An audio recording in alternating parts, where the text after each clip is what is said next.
Bonjour à tous, alors aujourd'hui je suis heureux de vous présenter la toute dernière carte graphique de chez Nvidia, il s'agit de la GeForce GTX 1080. Alors dans ma vidéo je vais vous présenter la version Founder Edition de chez MSI puisque c'est celle que j'ai pu avoir le plus rapidement de toutes les cartes 1080.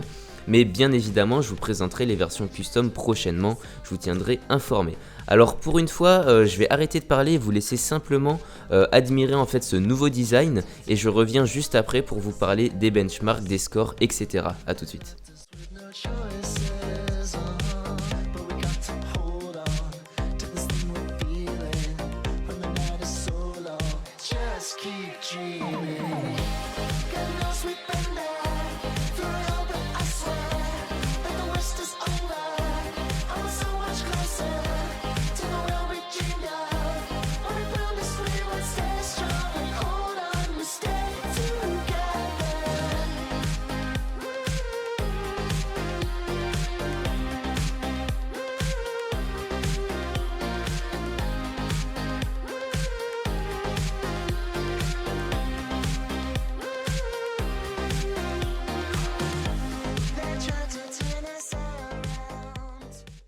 Me revoilà maintenant pour vous parler des performances, des benchmarks et de la chauffe de cette carte GTX 1080. Alors au niveau de la configuration de test, j'ai fait quelque chose d'assez simple. On est sur un 5930K refroidi par un H100 IV2, le tout monté sur une x99 SLI+, avec 32Go de RAM, alimenté par une HX 750i, le tout monté dans un 750D que j'ai laissé ouvert pendant les benches. Alors je précise aussi qu'aucun composant n'est overclocké, donc le processeur n'est pas overclocké et la carte graphique n'est pas overclockée, voilà, pour ne pas fausser les scores. Alors au niveau du logiciel de test, j'ai utilisé comme à mon habitude Firestrike, puisque c'est un logiciel qui est énormément utilisé par tout le monde et que vous pouvez vous-même utiliser chez vous, puisqu'il est gratuit et disponible sur Steam. Donc au niveau des scores dans Firestrike, j'ai obtenu 21 619 points.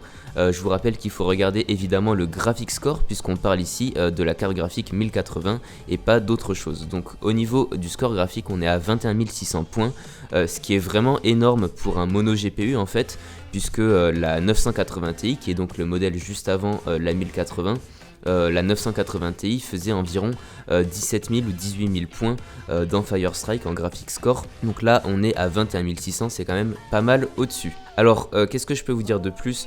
Au niveau des performances du coup, 21 600 points ça veut pas forcément dire grand chose pour vous, mais sachez qu'elle peut faire tourner n'importe quel jeu en 1080p tout au maximum sans souci. Évidemment elle permet aussi de jouer à des jeux en 4K puisque la 4K est vraiment en train d'arriver aujourd'hui. Elle permet aussi de jouer dans d'excellentes conditions au casque de réalité virtuelle, donc que ce soit Oculus ou HTC Vive. Au niveau de la consommation on est à 180 watts, donc ce qui est vraiment très peu puisque la 980 Ti pour comparaison elle était à 250 watts. Donc là on est à 180 watts et il nous faut simplement un connecteur 8 pins pour alimenter cette 1080. Alors maintenant je vais arriver au point négatif de cette 1080, en tout cas pour le design Founder Edition. C'est plutôt un point négatif propre au design Founder Edition qu'à la 1080 en elle-même. C'est simplement que ce design ne permet pas en fait un assez bon refroidissement de la carte. En tout cas pour le moment, tant qu'il n'y a pas eu de mise à jour ou je ne sais quoi, je sais pas du tout si c'est un problème qui va être corrigé ou pas, mais en tout cas pour le moment la 1080 en design Founder chauffe vraiment beaucoup, puisqu'elle atteint au bout d'une demi-heure de bench 85 degrés, et quand elle arrive à 85 degrés, pour éviter de chauffer plus et de risquer quoi que ce soit, elle va baisser en fait ses fréquences de fonctionnement, et donc quand les fréquences de fonctionnement baissent, évidemment les performances baissent avec. Moi ce que je vous conseille de faire, c'est pour l'instant de ne rien acheter, d'attendre un petit peu, puisque vous avez les designs custom qui sont arrivés en France, ils sont arrivés il y a quelques jours, mais alors malheureusement c'est en rupture de stock absolument partout, mais dès qu'on aura des designs custom disponibles, je ferai mon maximum pour faire des vidéos dessus, vous dire si c'est bon, etc. Mais voilà, moi je vous conseille plutôt d'attendre les customs et de pouvoir vous acheter une version custom qui sera mieux refroidie que ce design en fait Founder Edition. Voilà, moi pour l'instant le Founder Edition je suis pas super fan. N'hésitez pas si vous avez des questions là-dessus.